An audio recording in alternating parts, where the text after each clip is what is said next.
Well, good evening, all. And Vicki, let me begin by thanking you for the remarkable invitation to be here this evening and to stand at this podium and get a chance to express my feelings and my emotions about my dearest of friends, Ted Kennedy. Tonight, of course, we gather to celebrate the incredible American story of a man who made so many other American stories possible, my friend Teddy. And unlike his beloved brothers, Sister Kathleen, his nephews, Teddy was granted the gift of time. He lived, in the Irish poet suggested, as he suggested, not just to comb gray hair, but white hair.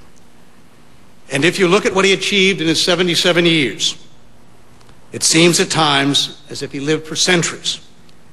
Generations of historians will, of course, chronicle his prolific efforts on behalf of so many others around the world. I will leave that to them. Tonight, I just want to share a few thoughts about my friend. And what a friend he has been. A friend of unbridled sympathy and empathy, of optimism, and of full-throated joy. Examples, of course, of that friendship are legion. I remember many years ago, a close friend of mine passed away. Teddy didn't know him at all. I was asked to say a few words at that funeral. As long as I live, I'll never forget that as I stood at that pulpit and looked out over that gathering that day, there was Teddy sitting in the back of that church. He obviously wasn't there for my friend. He was there for me at my time of loss. That was what it was like to have Teddy in your corner. When our daughters Grace and Christina were born, the very first call I received was from my friend Teddy. When I lost the Iowa caucuses last year, not that anyone ever thought I was going to win them, the first call I received was from Teddy and Vicki. When my sister passed away last month, the first call I received was from Teddy, even though he was well into the final summer of his own life. And 2 weeks ago, as I was coming out of surgery, I got a call from Teddy. His unique voice as loud and booming as ever. Well, he roared. Between going through prostate cancer surgery and doing town hall meetings, you made a great choice, he said.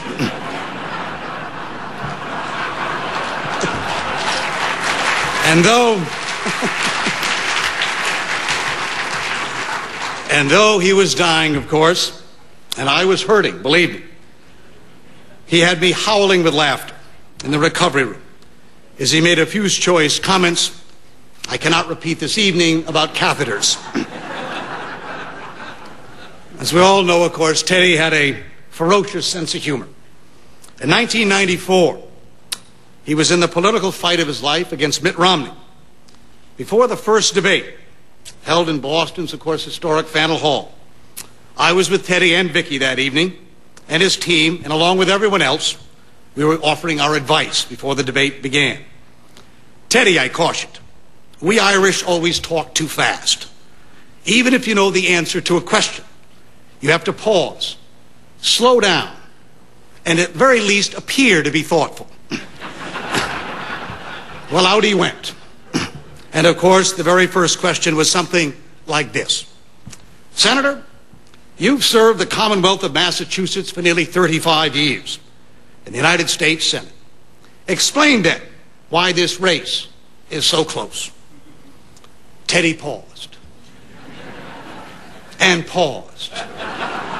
And paused. 5 seconds. 10 seconds. Finally, after what seemed like an eternity, he answered the question. After the debate, I said, "Good Lord, Teddy, I didn't mean pause that long after the first question. What in the world were you thinking of?" He looked at me, and I'll never forget it, and replied, he said, "I was thinking, that's a damn good question. Why is this race so close?"